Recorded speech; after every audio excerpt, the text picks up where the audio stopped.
मुंबई में किसी जमाने में अंडरवर्ल्ड डॉन हाजी मस्तान का सिक्का चलता था। हाजी मस्तान मुंबई के अंडरवर्ल्ड का पहला डॉन था जिससे पूरी मुंबई खौफ खाती थी। दाऊद और पठान गैंग को एक करने वाला हाजी मस्तान नामी माफिया वर्धा को भी अपने इशारों पर नचाता था। बॉलीवुड के उस समय के दिग्गज अभिनेता संजीव कुमार तथा दिलीप कुमार तक बॉलीवुड के सभी दिग्गजों के साथ हाजी मस्तान की मुलाकात होती रहती थी। तारीख थी 1 मार्च 1926। तमिलनाडु के कुडलोर में जन्म हुआ था हाजी मस्तान का। पिता गरीब किसान थे, पैसे थे नहीं घर पर, बड़ी मुश्किल से काम चलता था। इतना मुश्किल था कि घर छोड़कर कहीं कमाई करने की भी नहीं जा सकते थे। फिर एक वक्त आया कि घर में खाना बनना बंद हो गया। ये 1934 था। पिता ने तय किया कि अब बंबई चलते हैं। आ तो गए पर काम नहीं मिल रहा था बंबई में भी। फिर उन्होंने क्रॉफर्ड मार्केट के पास बंगाली टोला में साइकिल पंचर बनाने की दुकान खोल ली। इस दुकान का नंबर था 7। हाजी मस्तान अपनी दुकान पर बैठकर साइकिल के पंचर लगाता था। पंचर की दुकान इतनी चलती नहीं थी। मस्तान पिता के साथ बैठा देखता रहता था। इसलिए मस्तान ने हज यात्रा पर जाने वाले यात्रियों के लिए पानी के जहाज पर कुली का काम करने का फैसला किया। जिंदगी के 2 ध्रुव, एक तरफ बंबई की आलीशान भव्यता जिसकी किस्मत रंग बिरंगी कूचियों से लिखी होती है, दूसरी तरफ गरीबी की बदनसीबी जिसमें पन्ने सादे छोड़ दिए जाते हैं। कूची खोजने की बस जरूरत होती है। मस्तान को शहर आए 10 साल बीत चुके थे। बंबई अपनी रफ्तार पर थी। भारत छोड़ो आंदोलन से लेकर बिजनेस सब फूल फल रहा था। यहाँ पर देश बदल रहा था। अच्छे दिन आ रहे थे पर सबके नहीं। मस्तान के तो कतई नहीं आ रहे थे। ये वो दौर था जब मद्रास से बहुत सारे लोग बंबई आया करते थे। मद्रास, बंबई और कोलकाता ही तो थे अंग्रेजों के शहर, जहां व्यापार होता था, जहां लोगों को भविष्य दिखता था। उसी वक्त मस्तान की मुलाकात होती है गालिब शेख से। गालिब को एक चालू पुर्जे लड़के की बहुत जरूरत थी। उसने कहा कि अगर मस्तान डॉक पर कुली का काम करे और कुछ सामान कपड़ों में छुपाकर बाहर ला दे तो पैसे मिलेंगे। ये वो दौर था जब अंग्रेज सब कुछ आंखों के सामने भारत से लाद कर बाहर ले जाते थे और हिंदुस्तान के लोग उनसे छुपाकर सामान हिंदुस्तान लाते थे। पोर्ट से चोरी करना अंग्रेजी सिस्टम से चोरी करना था। ये अपराध थोड़ा अलग था। अगर उस वक्त के हिसाब से देखें तो बड़ा दिलचस्प होता होगा ये। मस्तान का मन इस काम में लगने लगा। मस्तान ने अब कूची खोज ली थी। इंदिरा डॉक पर हाजी मस्तान कुली की तरह काम कर हाजियों का सामान उठाने लगा। हाजी मस्तान ने यह देखा कि हज यात्रियों की जांच और तलाशी नहीं होती। जहाज से उतरने के बाद हाजी सीधे बाहर निकल जाते हैं। हज यात्री कितना भी सामान लाएं, कोई उन्हें पूछने वाला नहीं था। हाजियों के साथ हज से वापसी में हाजी मस्तान उनके खजूर के डब्बों में डालकर सोने चांदी भरकर मुंबई लाने लगा। खजूर का डिब्बा उस समय 20-25 किलो का होता था। उसमें भरकर लोग आसानी से जेद्दा से सोना ले आते थे। हाजी मस्तान ने सोने की इसी स्मगलिंग के जरिए शुरुआत में पैसे कमाए और मुंबई के अंडरवर्ल्ड का पहला डॉन बन गया। ये बात है 1960 और 70 के दशक में। भारतीयों के लिए हज यात्रा का मार्ग मुंबई से इंदिरा डॉक से समुद्र के रास्ते जहाज द्वारा होता था। मुंबई से ही हज यात्रा संभव होने के कारण देश भर के हाजी मुंबई आते थे। यही सरकार उन्हें वीजा देती थी और यहाँ से 90 दिन के सफर पर हज यात्री निकल जाते थे। हाजी मस्तान के साथ कई और कुली भी सोने चांदी की तस्करी में जुट गए। हाजी मस्तान के साथ अशरफ रहमान उर्फ लल्लू और मोहम्मद नूर उर्फ नूरा 28 भी सोने चांदी की तस्करी करते थे। जब भी जैदा से सोना आता था, मस्तान के लोग नूरा की एम्बेसडर कार नंबर 28 में सोना चांदी रखकर बाहर निकल जाते थे। करीब 20 साल तक सोने चांदी की स्मगलिंग करने के बाद 1970 में हाजी मस्तान ने बहुत पैसा कमाया। एक बार ऐसे ही सोने का एक बड़ा खेप बंबई पोर्ट पर उतरा, जिसे शेख मोहम्मद अलगावी ने कुछ पेटियां हैदर मस्तान को दिया बाहर निकलने के लिए, और कुछ वो खुद ही लेकर निकला। लेकिन निकलते वक्त शेख मोहम्मद अलगावी पुलिस के गिरफ्त में आ गया और उसे जेल हो गई। 3 साल के बाद जब वो जेल से बाहर निकला तो हैदर मस्तान मिर्जा ने शेखर मोहम्मद अलगावी को वो पेटियां वैसे ही लौटा दिया जैसा उसको मिला था।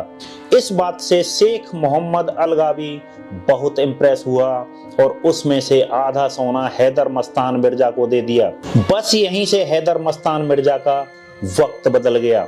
मस्तान ने इसके बाद एक अच्छा सा घर लिया, लंबी गाड़ी ली और स्मगलिंग वाले बिजनेस को पूरे ऑर्गेनाइज ढंग से करने लगा। सफेद कपड़ा, सफेद जूता और 555 ब्रांड का सिगरेट उसकी पहचान बन गया था। ऐसा नहीं है कि वो इस धंधे में अकेला था, 2 और भी लोग थे जो इसके साथ काम कर रहे थे, वरद राजन और करीम लाला। लेकिन मस्तान का एथिक्स अलग था। वो ऐसा किसी भी सामान का स्मगलिंग नहीं करता था जिससे आम लोगों को परेशानी हो, मसलन ड्रग्स, शराब और हथियार। वो बस सोना और इलेक्ट्रॉनिक सामान पर ही अपना बिजनेस खड़ा किया करता था। वो खुद को समंदर का राजा कहता था। हथियार, शराब का स्मगलिंग नहीं करने की वजह से वरद राजन और करीम लाला उससे अलग हो गए और उनका अब खुद का गैंग जो हो गया था। इस तरह से बंबई में 70 के दशक में 3 गैंग एक्टिव हो चुके थे। लगभग 12 साल बाद मस्तान की मुलाकात हुई गुजरात के कुख्यात तस्कर सुकुर नारायण बखिया से। अब दोनों की खूब जमी। तब तक फिलिप्स के ट्रांजिस्टर भी आ चुके थे। अब तस्करी और बढ़ गई। सोचिए कि घड़ी, रेडियो की तस्करी होती थी उस वक्त शादियों में यही दहेजों में भी चलता था। बॉलीवुड भी उसी वक्त जवान हो रहा था। इंडिया के लिए वो भी एक किस्म का विद्रोह था। हाजी मस्तान का काम भी सिस्टम के खिलाफ विद्रोही था। 2 बागी मिले और दिल दे बैठे। मस्तान के बॉलीवुड के लोगों से संपर्क बढ़ते गए। कहते हैं कि वो मधुबाला का दीवाना था। दोनों के बीच दोस्ती भी थी पर रिश्ता नहीं बन पाया। तो बाद में मधुबाला जैसी दिखने वाली हीरोइन सोना से मस्तान ने शादी कर ली। सोना के लिए बहुत पैसे खर्च किए पर उनकी फिल्में नहीं चल पाईं। दिलीप कुमार, अमिताभ, राज कपूर, धर्मेंद्र, फिरोज खान से मस्तान की दोस्ती के किस्से बंबई में थे। ये रसूख इतना था कि मस्तान के कामों पर कोई उंगली नहीं उठाता था। सरकार के कामों के अलावा मस्तान के कामों को भी अलिखित कानून ही मान लिया गया था। इसको एक सिस्टम ही माना जाता था। इस बीच देश में तब्दीली होने लगी थी। इंदिरा गांधी ने इमरजेंसी लगा दी और फिर पुलिस भूल गई कि कौन क्या है। हाजी मस्तान को जेल में डाल दिया गया। बहुत सारे लोग जेल में थे पर मस्तान को वीआईपी इंतजाम दिया गया था। पहले भी उसे गिरफ्तार करने की कोशिश की गई थी पर अफसर बैकआउट कर जाते थे। इमरजेंसी में कुछ चला नहीं पर यहाँ से मस्तान की जिंदगी में तूफान आया। एक गांधीवादी इंसान से मुलाकात हुई। इस इंसान को पैसे और ताकत का चस्का नहीं था पर उस वक्त इस आदमी के दीवाने हिंदुस्तान के ढेर सारे लोग थे। उनका नाम था जयप्रकाश नारायण। जेपी से मिलने के बाद हाजी को इल्हाम हुआ कि वो कितना छोटा है। 18 महीने जेल में गुजारने के बाद हाजी मस्तान ने जुर्म से नाता तोड़ लिया। ये कहा जाता है कि मस्तान ने इंदिरा गांधी को अपनी रिहाई के लिए पैसों की पेशकश की थी पर किसी ने इस बात पर ध्यान नहीं दिया। ये भी था कि इमरजेंसी के दौरान हाजी मस्तान ने कई नेताओं को छुपने, भागने में मदद की थी तो छूटने का सवाल ही नहीं था। इसका फायदा मिला नई सरकार बनाने के बाद। मस्तान पर उस तरह से केस नहीं चलने दिया जो नई सरकार आई। 1980 में हाजी मस्तान ने राजनीति में कदम रखा। 1984 में एक दलित नेता जोगिंदर कावड़े के साथ मिलकर दलित मुस्लिम सुरक्षा महासंघ नाम से पार्टी बना ली। ये कल्पनातीत बात थी। आजादी के वक्त का गैंगस्टर दलित मुस्लिम की राजनीति कर रहा था। दिलीप कुमार खूब प्रचार करते थे इस पार्टी का। बंबई, कोलकाता, मद्रास इस पार्टी का प्रचार हुआ पर हाजी मस्तान हर जगह हारा। पार्टी को सफलता बिल्कुल नहीं मिली। हाजी मस्तान ने कभी किसी पर गोली नहीं चलाई, पर अपने अंदाज से अपना रसूख कायम जरूर रखा। उसने बहुत सारे लोगों की मदद भी की। उसके अंदाज को कई गैंगस्टरों ने अपनाया, पर गोली ना चलाने वाली बात भूल गए। कोई कितना याद रखेगा। 1994 में जब हाजी मस्तान की मौत हुई, तब तक बंबई का अंडरवर्ल्ड बदल चुका था। दाऊद इब्राहिम बंबई में ब्लास्ट कर भाग चुका था, उसी बंबई को जिसने उसे अपनी महबूबा कहा था। पता नहीं हाजी मस्तान ने क्या सोचा होगा उस वक्त।